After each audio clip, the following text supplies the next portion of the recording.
Hello, my name's Quinn, and last week I was on a podcast where we were challenged to come up with a concept for a jukebox musical. And I actually got a really good response to the musical that I proposed, and it has just completely enabled me to now take the time to fully explain the idea. So strap in. If you didn't listen to that podcast and you don't know anything about this, here's the basic background that I described on the show. We had no specific prompt, it was just come up with a concept for a jukebox musical, and my wonderful friend Rachel suggested that I choose Dodie as the artist to make the musical out of.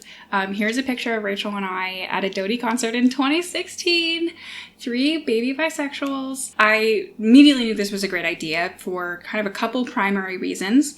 One is that I have been following Dodie's work for a long time, so I have really good familiarity with her catalog, and I felt like I could really understand her songs and use them in a narrative easily without requiring any kind of extra research on my part. As well as her songs do have a pretty strong narrative bent. She is inspired by musical theater, and I do find those influences in her songs. And the narratives that her songs kind of focus on are relationships. And as previously mentioned, Dodie is bisexual, and so there's different types of relationships canonically covered in her songs, which is something that was really intriguing to me. Mental health, and as well as some narratives about being in the public eye.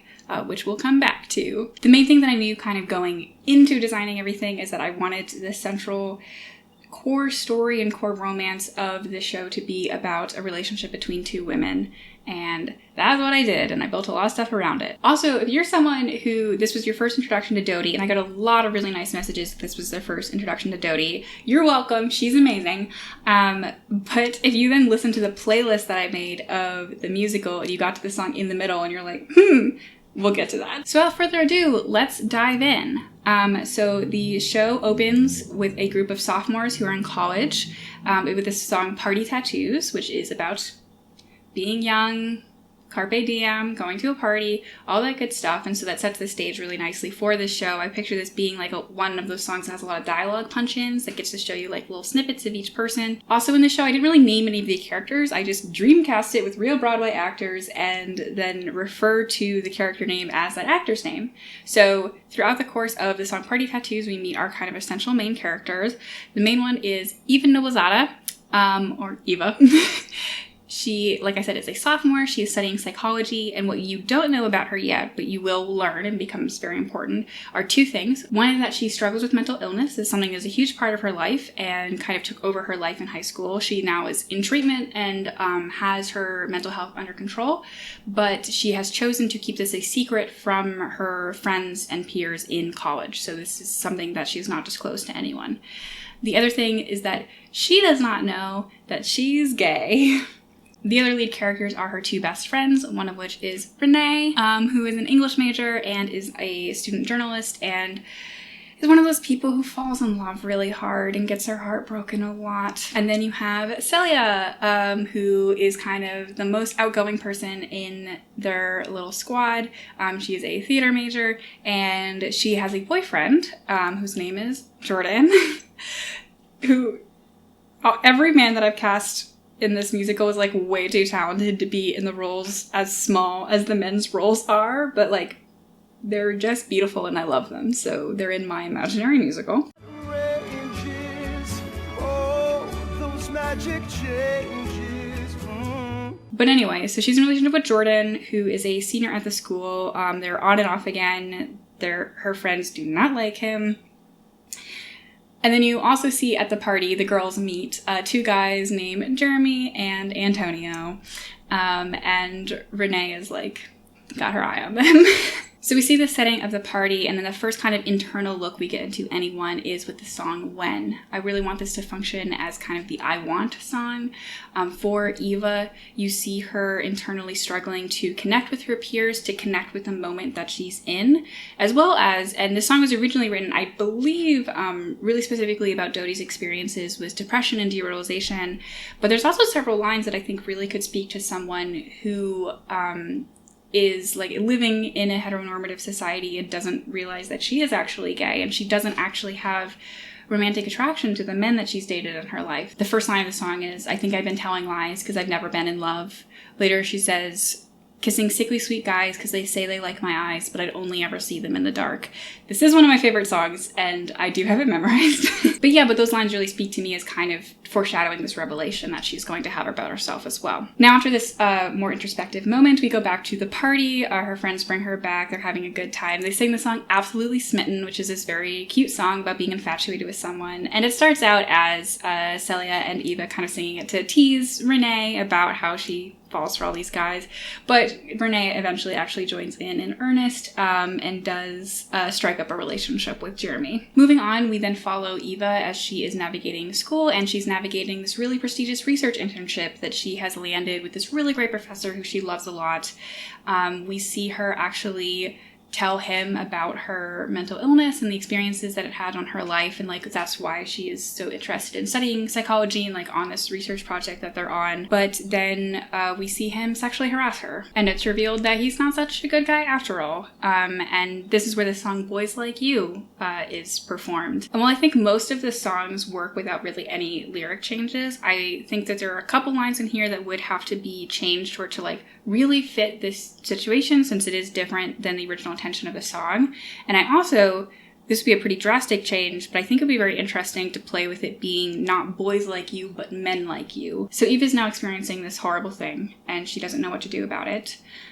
We then see what difficulties Celia is dealing with as we see more into her relationship with her boyfriend Jordan, and we see that her friends basically are right to not like him. It's a deeply unhealthy and toxic relationship. And he sings the song Human to her. Now, this song is ostensibly a love song, but I like how Dodie has talked about it before and how she wrote it as a love song, but then looking back, realized how codependent the lyrics are and how it's not a healthy expression of love. It's an expression of obsession. And I think of this as like a moment where they're in the musical Waitress, our villain who is married to our lead character sings a song that, performed in a certain way, could be a love song. He thinks it's a love song, but it's a song about ownership. It's a song expressing a threat because we know what the actual context of it is. And so that's what I picture this song being staged like. Meanwhile, in a book scene, R.I.P. Renee, she gets dumped again by Jeremy. All three of the women sing the song 6 out of 10, isolated in their different parts of their lives and the stage, but singing in a trio for this song that's about expressing insecurity and feeling terrible about yourself. Eva and Celia are then spending time together, and they both know that the other person is not okay. And for the first time, both of them actually confess what the problems are. Celia with her toxic relationship, and Eva with this horrible sexual harassment experience that she's had. And then they sing the song Intertwined. Now, I believe that this song, the beginning of it is describing physical intimacy. The first couple lines are just skin, heat, hair in your mouth, feet touching feet. But the way that it's done actually reminds me of the way that people ground themselves during panic attacks, sort of identifying physical things about themselves and the space around them to ground themselves through a really scary experience.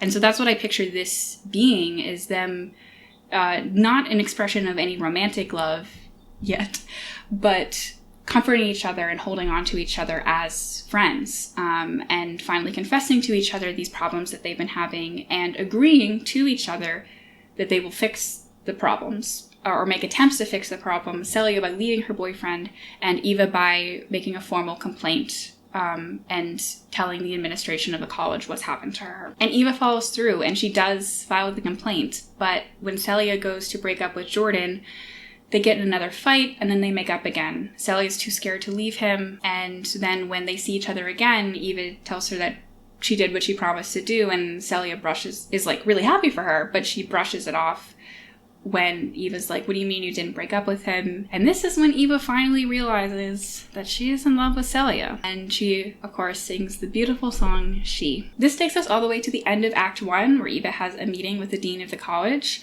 And she finds out that the professor has profusely denied all of her allegations, that he is using her record of mental illness against her and is claiming that she's unstable, and is making it up. Eva realizes that she needs to fight back in a more substantial way, and that for the first time she is prepared to fight back in a more substantial way. At the same time, Celia is having yet another fight with her boyfriend, And finally, because of all of the conversations that she's had with Eva about it, realizes that not only does she need to leave him, but she can leave him. And the stage for this is going back and forth between the two scenes. It's basically divided into Eva in the dean's office and Celia in her boyfriend's dorm room. And they sing the song Monster, which is an incredible song and so powerful. And I love the way that it can work in this moment in the show for this dual purpose, going back and forth between the two as they basically sing it as a duet, as they realize that they've become monsters to the people in front of them, and it's no use trying to reason anymore. During part of the song, where the backup singer / ensemble is singing, Eva goes and finds Renee and basically asks her, if I give you a story for the paper, can you cite me as an anonymous source? And Renee says that she can. And the song ends, and the end of Act 1 is the headline of the newspaper going up saying that the professor has been accused of sexual harassment. So we come back to Act 2 with the song Not What I Meant, which is where we start getting into the themes of being in the public eye and struggling with how to deal with it. Even though she's anonymous, her story is now out there. Everyone on campus is talking about it. This is a very well-known professor. This is a very serious allegation. And she is very scared of it. She doesn't know if she can handle this much scrutiny into her situation, and she's afraid of what people will find out about her from this. So she sings this song, Not What I Meant. Then she faces off against the administration yet again in a hearing about this. She sings the song Guiltless to them, which is the other one that's not, the lyrics aren't quite right for the situation, but I think they're close enough that the song could work, perhaps maybe with a couple of tweaks to be more specific to what this is. The three friends are still supporting each other through everything, Celia with her breakup and Eva with this whole situation, the only ones who know the truth. Meanwhile, Renee is struggling with her dating life. Now she's dating Antonio from the first scene. And this is what I am affectionately referring to as my Mamma Mia moment, where it doesn't make total sense to really shoehorn the song in the middle here. Not quite. But it's a great song. It deserves to be heard and performed. And so that's why this subplot exists, where basically Renee ends up in a situation where she discovers that Antonio is kind of interested in, having a threesome with her and Jeremy, who this guy is who broke up with her but is still kind of hanging around.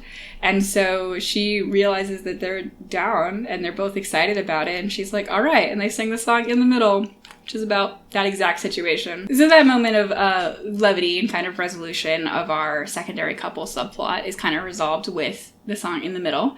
And then we go back to the more serious stuff, which is Eva really facing everything that's gone on in the past act and a half to a head. She sings the song Burned Out. She's getting pressure from people to come forward publicly and to fully explain her story with her name and her face attached to it, in the hopes that that will both perhaps encourage other people to come forward if other people have been harassed by the professor, and also just give it a more human angle so people can't dismiss her as easily. She can't face that situation, and she can't face what would ever come next after that situation, which obviously is a very difficult but extremely valid decision, because that's a super hard thing to do.